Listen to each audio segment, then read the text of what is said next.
जय हिंद साथियों, लक्ष्य द विजन चैनल पर आप सभी का हार्दिक स्वागत और अभिनंदन है। और इस समय आप लोग जान ही रहे हैं कि भारत सरकार द्वारा बहुत बड़ी अधिसूचना जारी हुई है और लंबे समय से इस पर कयास लगाया जा रहा था कि कब जारी होगा। एक तबका द्वारा कयास लगाया जा रहा था और एक तबका द्वारा इसके खिलाफ में जाया जा रहा था। तो वो है क्या? CAA। क्या है? CAA। तो इसी के बारे में आज हम लोग जानेंगे कि कैसे इसकी पृष्ठभूमि तैयार हुई। ठीक है ना? कैसे इसकी पृष्ठभूमि तैयार हुई और कब कब सरकार ने इस पर काम किया। तो ये थोड़ा लेंदी हो जा रहा है, लेकिन हम लोग इसको थोड़ा न्यूज वाले तो हम लोग हैं नहीं, हम लोग इंस्टीट्यूट वाले हैं और हम लोग का ध्येय है वनडे एग्जाम में बेहतर मटेरियल देने की। तो वनडे एग्जाम को ध्यान में रखते हुए कुछ बेहतर देने की कोशिश की गई है इस वीडियो में। आप लोग इस वीडियो को पूरा देखिएगा कि CAA है क्या, किसको दिक्कत है इससे और किसको लाभ मिलेगा, अगर दिक्कत है तो क्यों है, ये सारी चीजों पर हम प्रकाश डालेंगे। आप लोग इसे एक बार इस वीडियो को पूरा बस देख लेंगे, आप लोगों को CAA में कहीं से भ्रम नहीं होगी और ना कोई शंका होगी। तो आप लोग देख लीजिए CAA क्या है, देश में CAA लागू होने के पीछे का सच क्या है, संपूर्ण जानकारी इसमें दिया जाएगा आप लोगों को। तो आप लोग देखिए, सबसे पहले हम लोग जानते हैं कि CAA क्या है। ठीक है, सबसे पहले हम लोग जानते हैं CAA क्या है। तो CAA है क्या? तो इसका फुल फॉर्म देखिए, आप लोग लिखा ही है, सिटीजनशिप अमेंडमेंट एक्ट, यानी कि हिंदी होता है क्या? नागरिकता संशोधन अधिनियम। तो हम लोग 1955 के नागरिकता संबंधित जो अधिनियम था उसी को लेकर चले आ रहे थे, लेकिन एक संशोधन की जरूरत थी। क्यों संशोधन की जरूरत थी? तो ऑलरेडी भारत में इतनी जनसंख्या पहले से ही विद्यमान है कि जिसकी व्यवस्था करने के लिए सरकार की हालत खराब हो जाती है। दूसरे जो शरणार्थी नहीं होने चाहिए वो भी शरणार्थी बन के भारत में आके भारत पर बोझ बन जाते हैं, तो उन्हीं को चिन्हित करने के लिए व्यवस्था की गई है। तो ध्यान दीजिएगा, इसमें हम बताना चाहेंगे कि अंतर्राष्ट्रीय नियम के अनुसार, अंतर्राष्ट्रीय समझौते के अनुसार ये नियम बनाया गया है, किसी भी देश के दूसरे देश में जब कोई व्यक्ति प्रवासी बन के जाता है तो वही प्रवासी बन सकता है, वही रह सकता है जो वहां का अल्पसंख्यक हो, बल्कि बहुसंख्यक नहीं होना चाहिए, यानी अल्पसंख्यक हो। जैसे भारत का अगर कोई जाए दूसरे देश में तो यहाँ का जो अल्पसंख्यक है वो जाएगा, तब वहां नागरिकता मिलेगी, वरना अप्रवासी के तौर पर नागरिकता नहीं मिलेगी। ठीक है, ठीक उसी प्रकार भारत में अगर दूसरे देश के, अगर वहां के कोई अल्पसंख्यक हो, वो अगर आती है भारत में अप्रवासी के तौर पर नागरिकता लेना चाहती है तो उन्हें नागरिकता दी जाएगी, वरना शरणार्थी वो नहीं बन पाएंगे। तो वही हम लोग जानने की कोशिश करते हैं कि CAA है क्या। तो नागरिकता संशोधन अधिनियम क्या है? 1900 नागरिकता संशोधन अधिनियम 2019 है। 1919 नहीं, 2019 है। क्या है? 2019 है। ठीक है ना, यही लाया गया है। इसमें है क्या? तो बोला गया है हमारी पड़ोसी जो देश है ना, 3 पड़ोसी देश है। कौन कौन है? तो बांग्लादेश और अफगानिस्तान और पाकिस्तान है। तो बांग्लादेश, अफगानिस्तान और पाकिस्तान तीनों देशों में, जैसे हमारे यहाँ इंडिया में हिंदू बहुल क्षेत्र है, यानी हिंदू की बहुलता है, लेकिन अल्पसंख्यक कौन है यहाँ? तो मुस्लिम हो गया, बौद्ध हो गया, जैन हो गया, सिख हो गया, पारसी हो गया, ये लोग क्या है? अल्पसंख्यक है। ठीक उसी प्रकार इन तीनों देशों में मुस्लिम बहुल है, लेकिन और जो अल्पसंख्यक जो धर्म है वो कौन कौन सा है? तो अल्पसंख्यक धर्म है, आप लोग देखेंगे तो हिंदू है, सिख है, पारसी है, बौद्ध है, जैन है और ईसाई है। ठीक है ना, हिंदू, सिख, पारसी, बौद्ध, जैन और ईसाई, यानी कितने? तो 6 हैं। 6 जो धर्म है ना, इन्हीं 6 धर्म के लिए CAA बनाया गया है कि इन्हीं को उस शरणार्थी के अंतर्गत रखा जाएगा, इनके अलावा और जो भी होंगे उन्हें शरणार्थी नहीं बनाया जाएगा भारत में। क्योंकि भारत में भी पहले से ही नियम बन गया है कि शरणार्थी हम उन्हीं को जानेंगे कि जो दूसरे देश के अल्पसंख्यक हो। कारण क्या है? तो अल्पसंख्यक ही वहां प्रताड़ित हो सकता है, बहुसंख्यक प्रताड़ित नहीं हो सकता है। कौन प्रताड़ित हो सकता है? तो अल्पसंख्यक प्रताड़ित, यानी जिनकी संख्या कम है वही प्रताड़ित हो सकते हैं। बहुसंख्यक कहां से प्रताड़ित होंगे? एक छोटे से एक कस्बा है, उस कस्बे में कुछ वर्ग के लोग ज्यादा हैं, लगभग 80% है, कुछ वर्ग के लोग 20% है, तो 20% वाले 80% को कहां प्रभावित कर पाएंगे? कहां उनको प्रताड़ित कर पाएंगे? 80% वाले 20% को प्रताड़ित कर सकते हैं, प्रभावित कर सकते हैं। ठीक है, तो ऐसा हो सकता है। तो ठीक उसी प्रकार बांग्लादेश, अफगानिस्तान, पाकिस्तान में मुस्लिम बहुल क्षेत्र है, बहुल देश है, तो मुस्लिम प्रताड़ित हो नहीं सकते। जो वहां अल्पसंख्यक है वही प्रताड़ित हो सकते हैं। कौन? तो हिंदू है, सिख है, पारसी है, बौद्ध है, जैन है और ईसाई है। देखिएगा वनडे एग्जाम के लिए इंपॉर्टेंट होने वाला है। ठीक है ना? तो यही 6 धर्म है जो वहां अल्पसंख्यक है। तो अगर वो भारत को आते हैं तो वो शरणार्थी माने जाएंगे, मुस्लिम अगर आते हैं तो शरणार्थी नहीं माने जाएंगे।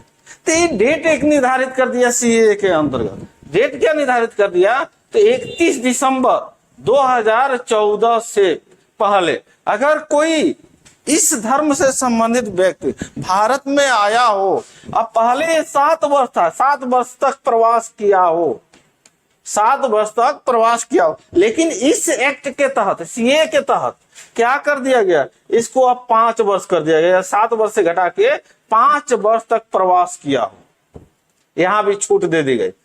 ठीक है, तो किस धर्म के लिए? तो सिर्फ हिंदू, सिख, पारसी, बौद्ध, जैन और ईसाइयों के लिए।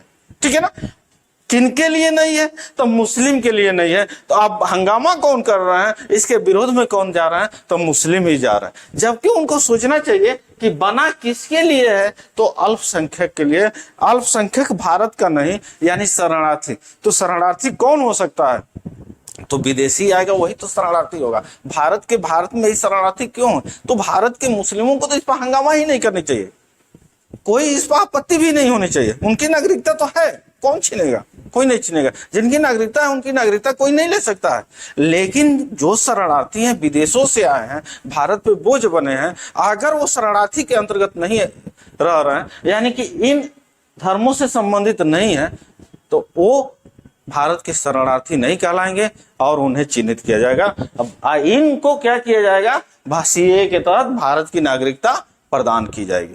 ठीक है ना? तो ये सीए है। कौन कौन सा देश है ये भी ध्यान दीजिएगा, यहां से भी क्वेश्चन बनेगा। तो किन किन पड़ोसी देशों को रखा गया है?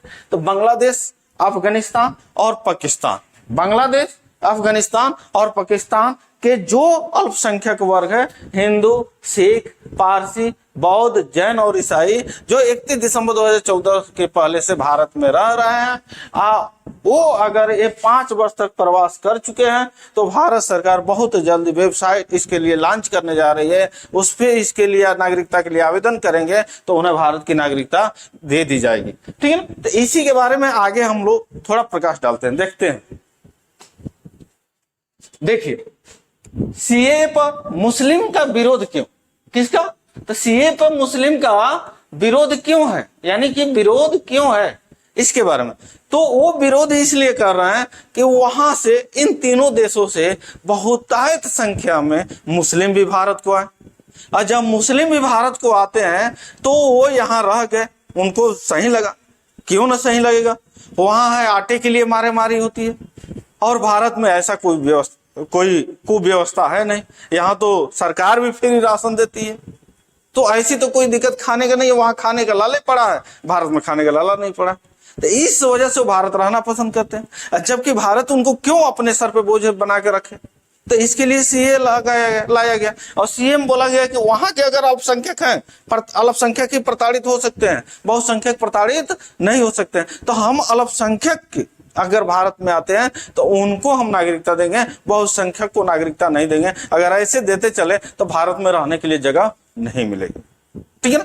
तो ये मुस्लिम विरोध क्यों कर रहे हैं? जो उनको करना ही नहीं चाहिए, जो ऑलरेडी भारत की जिनकी नागरिकता है, जिस मुस्लिम की, उनकी नागरिकता छीनी नहीं जाएगी, वो भ्रम में न रहें। कुछ चंद लोग हैं जो राजनीतिक रोटियां सेकने की कोशिश करते हैं, उनके बहकावे में न जाए, वो भ्रम में न रहे, उनकी नागरिकता नहीं जाएगी। उन्हीं को चिन्हित किया जा रहा है जो कि शरणार्थी के अंतर्गत नहीं आते हैं और जो बाहरी मुस्लिम है, ना कि इंडियन मुस्लिम को कोई दिक्कत होने वाला। ठीक है, अगला देखिए, सीए पर सरकार का तर्क क्या है? तो वही बताएं, सीए पर सरकार का तर्क यही है कि हम अल्पसंख्यक बाहरी जो पड़ोसी देश है उनके अल्पसंख्यक को हम शरणार्थी बनाएंगे, बहुसंख्यक को शरणार्थी नहीं बना सकते। बहुसंख्यक प्रताड़ित नहीं हो सकता है, अल्पसंख्यक प्रताड़ित हो सकता है।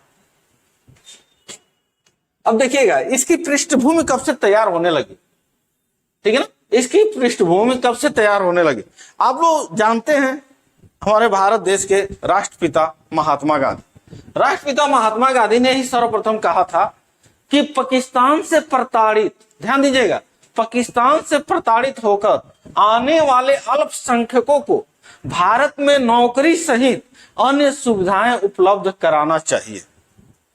गांधी जी ने बोला था, क्या बोला है कि पाकिस्तान से प्रताड़ित होकर आने वाले अल्पसंख्यक, इस लाइन पे विशेषकर आप लोग ध्यान दीजिएगा शब्द पे, अल्पसंख्यकों को भारत में नौकरी सहित अन्य सुविधाएं उपलब्ध कराना चाहिए। यहां भी कुछ राजनीतिक पार्टियां, कुछ संगठन ने इस पॉइंट को भी गलत तरीके से तोड़ मरोड़ के पेश करते हैं और फेसबुकिया ज्ञान बांटते चलते हैं। बोलते हैं कि वो बाहरी मुस्लिमों के लिए भारत में द्वार खोल दिए, जबकि गांधी जी ने क्या कहा है स्पष्ट है, ध्यान दीजिए आप लोग। गांधी जी ने कहा था कि पाकिस्तान से प्रताड़ित होकर आने वाले अल्पसंख्यक, तो वहां के मुस्लिम तो अल्पसंख्यक है नहीं, है कौन? तो अभी 6 का नाम गिनाया गया, हिंदू हो गए, बौद्ध हो गए, जैन हो गए, पारसी हो गए, ये जो भी है, ईसाई है, ये प्रताड़ित हो गए। तो उनके लिए उन्होंने बोला था कि पाकिस्तान से प्रताड़ित होकर आने वाले अल्पसंख्यकों को भारत में नौकरी सहित अन्य सुविधाएं उपलब्ध कराना चाहिए। जबकि कुछ चंद राजनीतिक पार्टियों ने, कुछ संगठनों ने उसको तोड़ मड़ोड़ कर इस लाइन को पेश किया कि वो मुस्लिम, बाहरी मुस्लिमों के लिए भारत में द्वार खोले, इसलिए उनको मारना सही था, जबकि जघन्य अपराध था उनको मारना। हम नाथूराम गोडसे को नहीं पूज सकते हैं, वो हत्यारा है तो हत्यारा है। तो हमारे लिए महात्मा गांधी सम्मानित थे, सम्मानित रहेंगे, और नाथूराम गोडसे हत्यारा था और हत्यारा ही रहेगा। देखते हैं हम लोग इसके आगे। जवाहरलाल नेहरू ने कहा था कि प्रधानमंत्री आकस्मिक निधि का उपयोग पाक यानी कि पाकिस्तान से आने वाले अल्पसंख्यकों के लिए किया जाना चाहिए। यानी कि आकस्मिक निधि का प्रयोग तभी किया जाता है जब भारतीय जो संचित निधि है उसका पैसा खर्च हो चुका होता है और वैसी कोई आपात स्थिति उत्पन्न हो जाए और फिर राजस्व न बचा हो, तो आकस्मिक निधि का प्रयोग किया जाता है। तो उन्होंने बताया है कि जो पाकिस्तान से शरणार्थी अगर भारत प्रताड़ित होकर आ रहे हैं, अल्पसंख्यक प्रताड़ित होकर आ रहे हैं, तो भारत के लिए एक आकस्मिक यानी कि एक आपात ही है, आपात का कंडीशन ही है। तो उस कंडीशन से निपटने के लिए आकस्मिक निधि का प्रयोग किया जा सकता है, ठीक है ना। फिर उसके बाद कांग्रेस के 2 पूर्व अध्यक्ष पटाभी सीतारामैया और जेबी कृपलानी ने भी इन्हीं लोगों की तरह अपनी बात कही, यानी कि सपोर्ट किए, ठीक है ना। फिर इसके आगे देखते हैं, आगे इंदिरा गांधी जो आयरन लेडी के नाम से जानी जाती हैं। इंदिरा गांधी ने कहा था कि पूर्वोत्तर के राज्यों में भ्रमण कर बांग्लादेश व पाक से आए अल्पसंख्यकों को के दुख को साझा करना चाहती हूं। यानी वो बोले कि इन 2 देशों से जो शरणार्थी आए हैं, यानी जो अल्पसंख्यक आए हैं, उस अल्पसंख्यकों के साथ मैं दुख को, उनके दुख को हम साझा करना चाहते हैं, यानी बांटना चाहती हूँ, यानी उनके साथ कुछ समय व्यतीत करना चाहती हूँ, ठीक है ना। इतना उन पर दयावान हुई थी, ठीक है। फिर सन 2003 में ये मनमोहन सिंह थे, विपक्ष में थे। मनमोहन सिंह ने विपक्ष के नेता के रूप में, यानी उस समय सरकार थी वाजपेयी जी की, यानी अटल बिहारी वाजपेयी जी की सरकार थी, सरकार से मांग की थी कि बांग्लादेश जैसे देशों से प्रताड़ित होकर आ रहे अल्पसंख्यकों को नागरिकता देने में हमें ज्यादा उदार होना चाहिए, यानी दयालुता होनी चाहिए, ठीक है ना। लेकिन किसके लिए? सिर्फ अल्पसंख्यकों के लिए, बहुसंख्यक के लिए नहीं। बहुसंख्यक प्रताड़ित हो ही नहीं सकते, ठीक है ना। फिर उसके बाद से उस समय ठीक है। उस समय नजमा हेपतुल्ला पीठासीन अधिकारी थी उस सदन की, और को यह उन्होंने क्या किया, क्या बोला है कि पाकिस्तान में भी अल्पसंख्यक परेशान है और उनका भी ध्यान रखा जाए। यानी कि मनमोहन सिंह जो बोले थे उसकी सपोर्ट की थी कौन, नजमा हेपतुल्ला, ठीक है ना। फिर उसके बाद ध्यान दीजिएगा, उस समय गृह मंत्री थे, और गृह मंत्री कौन थे, लाल कृष्ण आडवाणी गृह मंत्री थे, लाल कृष्ण आडवाणी। लाल कृष्ण आडवाणी ने मनमोहन सिंह के बातों को सुना, समझा और बोला कि विपक्ष के नेता ने जो कहा उसका वह पूरा समर्थन करते हैं, यानी उनके साथ में आ गए, ठीक है ना। तो कहीं से भी ये तत्कालीन मुद्दा नहीं है, या तत्कालीन सरकार का ही सिर्फ इसमें रुचि नहीं था ये लाने का। ये जब से भारत आजाद हुआ है तब से समस्या बनी आ रही थी, उसी समस्या का सिर्फ निराकरण किया गया। तो इसके बारे में हम लोग देखते हैं। और नागरिकता संशोधन अधिनियम 2019 जिसके लिए इतना बवाल मचा है, ठीक है ना। नागरिकता संशोधन अधिनियम 2019 का जो बिल प्रकाशन था, यानी प्रस्ताव आया था, वो प्रस्ताव आया कब, तो 9 दिसंबर 2019 को। कब आया, 9 दिसंबर 2019 को आया था। और कहां आया था, तो लोकसभा में आया था। सबसे पहले कहां आया, लोकसभा में आया। और सबसे पहले पास भी कहां हुआ, तो लोकसभा में ही पास हुआ। कब हुआ, 10 दिसंबर 2019 को। और किसके द्वारा ये लाया गया था, तो आप लोग जानते ही हैं, ये नाम काफी प्रसिद्ध है, अमित शाह के द्वारा। किसके द्वारा, अमित शाह के द्वारा, ठीक है ना। फिर ध्यान दीजिएगा, ये लोकसभा में तो 10 दिसंबर 2019 को पास हो गया। दूसरा सदन है, दूसरा सदन कौन है, तो राज्यसभा। राज्यसभा में दूसरा, यानी कि जरूरी नहीं है कि लोकसभा और राज्यसभा में भी पहले कोई विधेयक आ सकता है, और लोकसभा में लोक जो भी धन से संबंधित है पहले लोकसभा में आता है, वो तो निश्चित कर दिया गया है। लेकिन अन्य जो विधेयक होता है राज्यसभा में भी पहले आ सकता है, लेकिन ये विधेयक पहले लोकसभा में ही आया है, ठीक है ना। तो राज्यसभा में आता है, राज्यसभा में पारित होता है। वो पारित होने की तिथि क्या थी, तो 11 दिसंबर 2019 को। पारित होने की तिथि क्या थी, 11 दिसंबर 2019 को। आप लोग को पता है संसद के 3 अंग होते हैं। जो संसद के अंग हैं, वो संसद के अंग कितने हैं, 3 हैं। कौन कौन है, तो ध्यान दीजिएगा, लोकसभा, राज्यसभा और राष्ट्रपति। कौन कौन अंग है, लोकसभा, राज्यसभा और राष्ट्रपति। तो जब दोनों सदनों द्वारा कोई विधेयक पारित हो जाता है तो तब तक वो विधि नहीं बनता है जब तक राष्ट्रपति द्वारा वो अनुमोदित ना हो जाए, यानी कि उस पर सिग्नेचर ना हो जाए, तब तक वो विधेयक विधि नहीं बन पाता है। तो लास्ट में अनुमति एवं हस्ताक्षर करने की तिथि थी 12 दिसंबर 2019 को, यानी राष्ट्रपति महोदय इस पे उस तिथि को क्या किए थे, सिग्नेचर किए थे। और उसी के साथ वो क्या हो गया, विधि बन गया, यानी विधि तो पहले ही बन गया है, सीए, ठीक है ना। अब ध्यान दीजिएगा, विधि बनने का श्री गणेशाय भी कर दिया गया। श्री गणेशाय कब हुआ, तो 20 दिसंबर 2019 को पाकिस्तान से आए 7 शरणार्थियों को भारतीय नागरिकता देकर इस अधिनियम को लागू भी कर दिया गया था। यानी कि 2019 में ही श्री गणेशाय कर दिया गया। 20 दिसंबर 2019 को पाकिस्तान से आए 7 शरणार्थियों को भारतीय नागरिकता देकर इस अधिनियम को लागू भी कर दिया गया। आप लोग को पता ही है, अभी फिलहाल 11 मार्च 2024 को फिर गृह मंत्रालय द्वारा, और गृह मंत्री कौन है, अमित शाह द्वारा इसको अधिसूचना जारी कर दी गई। किसके द्वारा, अमित शाह द्वारा अधिसूचना, यानी गृह मंत्रालय द्वारा अधिसूचना जारी कर दी गई, ठीक है ना। यानी कि अब इस दिन से पूरे भारत में नागरिकता संशोधन अधिनियम 2019 लग गया, पूरे भारत में, ठीक है ना। नागरिकता संशोधन अधिनियम 2019 प्रभावित हो गया, ठीक है ना। तो याद रखिएगा आप लोग, कब, 11 मार्च 2024 से। किसके द्वारा घोषणा हुआ, तो अमित शाह जी के द्वारा, ठीक है ना। अब देखिएगा, कुछ न्यूज वालों ने ये हेडिंग दिया है इसका, समूचे देश में सीएए लागू, समूचे देश में सीएए लागू। केंद्र सरकार ने नागरिकता संशोधन अधिनियम 2019 की अधिसूचना जारी की। पाकिस्तान, बांग्लादेश, अफगानिस्तान के अल्पसंख्यकों को नागरिकता मिलेगी। ठीक है ना। तो समूचे देश में तो विरोध करने वालों का, अब ध्यान दीजिएगा, 11 के बजाय 6 वर्ष भारत में रहने वाले, ध्यान दीजिए, इसमें 11 के बजाय 6 नहीं, 7 के बजाय 5 कर दिया गया।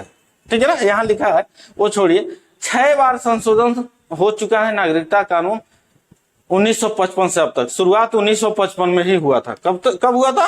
1955 में। विरोध करने वालों का तर्क समानता के अधिकार का उल्लंघन करता है, यानी वो लोग बोल रहे हैं कि समानता के अधिकार का उल्लंघन कर रहा है, यानी कुछ वर्गों को रखा जा रहा है और कुछ वर्गों को इसे बाहर कर दिया गया। तो सीधे सीधे एक ही जगह है, यानी कि मुस्लिम वर्ग को बाहर किया गया है इसके अंतर्गत, यानी मुस्लिम वर्ग को लाभ नहीं दिया जाएगा, उसी पे सारा हंगामा है। जबकि मुस्लिम को वहां से आए, उन तीनों देशों में मुस्लिम बहुल हैं, तो उनको लाभ क्यों दिया जाए? वहां के अल्पसंख्यक को ही लाभ देना चाहिए। कहीं के अल्पसंख्यक ही प्रताड़ित हो सकते हैं, बहुसंख्यक प्रताड़ित नहीं हो सकते। ठीक है ना। तो इनका ये कहना है, ठीक है, शिया और अहमदी जैसे संप्रदायों को भी मुस्लिम बहुल देशों में उत्पीड़न का सामना करना पड़ता है, यानी वो अपने में ही कुछ वर्ग है, शिया और अहमदी, वो बोल रहे हैं कि वो भी प्रताड़ित होते हैं। ठीक है ना, उत्पीड़न का सामना करना पड़ता है, लेकिन इन्हें शामिल नहीं किया गया। तिब्बत, श्रीलंका जैसे अन्य क्षेत्रों में सताए गए धार्मिक अल्पसंख्यकों के बहिष्कार पर भी सवाल उठाया। यानी वो बोल रहे हैं कि तिब्बत में मुस्लिम अल्पसंख्यक है, श्रीलंका में मुस्लिम अल्पसंख्यक है, तो उस दोनों देशों को भी इसमें शामिल करके वहां के अल्पसंख्यक को भी रखा जाए। लेकिन भारत सरकार ने ऐसा नहीं किया, सिर्फ 3 ही देश रखा। ठीक है ना। फिर उसके बाद से अब देखिए अमित शाह क्या बोल रहे हैं, एक और प्रतिबद्धता पूरी की, यानी कि इन्होंने 3 तलाक वाले पास कर लिए, 370 को हटा दिए, और तीसरा इनका था क्या, तो राम मंदिर, वो भी निर्णय आ गया, और एक चौथा प्रहार था क्या, सीए, ये भी लागू कर लिए। ठीक है ना। तो प्रतिबद्धता पूरी की। पाक, बांग्लादेश, अफगानिस्तान में रहने वाले हिंदू, सिख, बौद्ध, जैन, पारसी और ईसाइयों के लिए संविधान निर्माताओं के वादे को साकार किया। यानी ये बोल रहे हैं संविधान निर्माताओं का ही वो वादा था और उसको हमने पूरा किया। ठीक है ना। योगी आदित्यनाथ जी कह रहे हैं कि नियम लागू करने का निर्णय बेहद ऐतिहासिक है। मनुष्यता को आह्लादित करने वाले इस मानवीय निर्णय के लिए प्रधानमंत्री नरेंद्र मोदी का आभार एवं गृह मंत्री अमित शाह का धन्यवाद। लेकिन वही विपक्ष क्या कह रहा है, यानी विपक्ष के, यानी कांग्रेस के जो अध्यक्ष है मल्लिकार्जुन खड़गे कह रहे हैं नागरिकता संशोधन अधिनियम के नियमों को अधिसूचित करने का समय, यानी उस पर प्रहार नहीं कर रहे हैं, नागरिकता संशोधन अधिनियम पे प्रहार नहीं कर रहे हैं, लेकिन इस समय को प्रहार कर रहे हैं कि ये समय अगर ये लाया गया है तो कहीं ना कहीं लोकसभा के चुनाव को ध्यान में रख के लाया गया है, लोकसभा के चुनाव को ध्यान में रख के लाया गया है ताकि इनका वोट बढ़े। इनका कहने का मतलब यह है कि नागरिकता संशोधन अधिनियम के नियमों को अधिसूचित करने का समय लोकसभा चुनाव से ठीक पहले विभाजनकारी रणनीति का प्रयास है। किसने कहा? तो मल्लिकार्जुन खड़गे। ध्यान दीजिएगा, इस न्यूज का एक हेडलाइन है मुस्लिम शामिल क्यों नहीं, यानी सीएए के जरिए बांग्लादेश, पाकिस्तान और अफगानिस्तान के प्रभावित अल्पसंख्यक समुदाय को राहत देना चाहती है। मुस्लिम इन देशों में अल्पसंख्यक नहीं बल्कि बहुसंख्यक है, इसीलिए उन्हें शामिल नहीं किया गया। जो अभी पीछे हम बार बार बताते चल रहे हैं कि बहुसंख्यक को नहीं लाभ दिया जा सकता है, दूसरे देश के अल्पसंख्यक को ही लाभ दिया जा सकता है। ठीक है ना। नागरिकता देने वाला कानून, तो इसमें किसी भी भारतीय की नागरिकता नहीं जाएगी, यानी कि जो भी बवाल काट रहे हैं उनकी नागरिकता, देखिए वो नागरिक हैं भारत के, उनकी नागरिकता नहीं जाएगी, लेकिन कहीं ना कहीं वहां से आए व्यक्तियों को वो भारत में रहने देना चाहते हैं और वहां हितों का टकराव हो रहा है, इसलिए वो बवाल काट रहे हैं, और ऐसा होना नहीं चाहिए। कहीं ना कहीं ये गलत कर रहे हैं। ये सीए बहुत ही बेहतर है और लागू होना चाहिए, और पूरे लागू हो भी गया है और पूरे देश में इस पर काम भी होना चाहिए। ठीक है ना। तो इसमें किसी भी भारत की नागरिकता नहीं जाएगी। यह कानून उन लोगों के लिए है जिनके पास दुनिया में भारत के अलावा और कोई जगह नहीं है। भारत का संविधान यह अधिकार देता है कि मानवतावादी दृष्टिकोण से धार्मिक शरणार्थियों को मूलभूत अधिकार मिले और ऐसे शरणार्थियों को नागरिकता प्रदान की जा सके। ठीक है। देखिए एक और पेपर कटिंग है, उसमें नागरिकता संशोधन कानून लागू, वही चीज है, 3 मुल्कों के अल्पसंख्यक, तो बांग्लादेश, पाकिस्तान, अफगानिस्तान, मिलेगी भारतीय नागरिकता। जबकि ये लोग जो मुस्लिम हैं वो 2 और देशों का उदाहरण दे रहे हैं कि श्रीलंका और तिब्बत में भी अल्पसंख्यक प्रताड़ित हो रहे हैं। तो श्रीलंका और जब तिब्बत में प्रताड़ित होने की बात होगी तो वहां अल्पसंख्यक में यानी मुस्लिम भी आ जाएंगे, इसलिए वो शामिल कराना चाहते हैं। अधिसूचना जारी, पाकिस्तान, बांग्लादेश और अफगानिस्तान ने हिंदू, सिख, जैन, बौद्ध, पारसी और ईसाई शरणार्थी बन सकेंगे भारत के नागरिक। ठीक है ना, तो वही सब है, आप लोग ध्यान दीजिएगा। 31,000 से अधिक को मिलेगी नागरिकता, यही है पूरा डाटा है ये। ठीक है, भाजपा ने कहा जो कहते हैं वो करते हैं, यानी कि अब इस ध्येय से अगर कह दिया गया है तो कहीं ना कहीं राजनीतिक रोटी भी सेकी जा रही है इसके माध्यम से, तो ये भी सही नहीं है। ठीक है, सरकार ने कहा किसी भी भारतीय की नहीं जाएगी नागरिकता, यानी आसान्वित कर रही है सरकार कि किसी भी भारत की नागरिकता नहीं जाएगी। तो निश्चित है वो तो कहीं से भी नहीं छीन सकते हैं भारत की नागरिकता अगर किसी भी व्यक्ति का, लेकिन जो गलत तरीके से रह रहे हैं उनको तो बाहर जाना ही पड़ेगा। ठीक है ना, पीड़ित शरणार्थियों को मिलेगा सम्मान, यानी क्या क्या मिल सकता है, तो ध्यान दीजिएगा। पुनर्वास और नागरिकता की कानूनी बाधाएं दूर होगी, दशकों से पीड़ित शरणार्थियों को सम्मानजनक जीवन का मौका मिलेगा, सांस्कृतिक, सामाजिक एवं भाषाई पहचान की रक्षा होगी, आर्थिक व्यवसायिक मुक्त आवाजाही, संपत्ति खरीदने जैसे अधिकार सुनिश्चित होंगे, यानी कि सारी व्यवस्थाएं जो भारत के नागरिक को मिलेगा उनको भी मिलेगा। तो इसमें कहीं से भी कोई भी भ्रम की स्थिति नहीं है, और न ही किसी को भ्रम पालना चाहिए, और न ही सरकार के विरोध में किसी को जाना चाहिए। सरकार का सीए के यानी नागरिकता संशोधन कानून के विरोध में ही नहीं जाना चाहिए भारतीय नागरिक को, वो इससे सेफ है और सेफ रहेंगे हमेशा। उन्हीं को दिक्कत है जो गलत तरीके से भारत में आए हैं और गलत तरीके से भारत में रह रहे हैं, उन्हीं को दिक्कत है, उन्हीं को चिन्हित करने के लिए व्यवस्था की गई है। तो आज का वीडियो कैसा लगा आप लोग जरूर कमेंट बॉक्स में बताइएगा, और आप लोग इस वीडियो को पूरा देखिएगा, और देखकर आप लोग वनडे एग्जाम, आने वाले एग्जामों में सीए से क्वेश्चन जरूर बनेगा। तो हम इस वीडियो में ऐसे पॉइंट डाले हैं कि चाहे वो वनडे एग्जाम हो, चाहे सिविल सेवा हो, किसी भी एग्जाम में अगर क्वेश्चन बनता है तो फंसेगा। तो कैसा लगा वीडियो आप लोग कमेंट बॉक्स में जरूर बताइएगा, और इस चैनल को ज्यादा से ज्यादा सब्सक्राइब करिए आप लोग, और ज्यादा से ज्यादा इस वीडियो पर लाइक करिए। जय हिंद।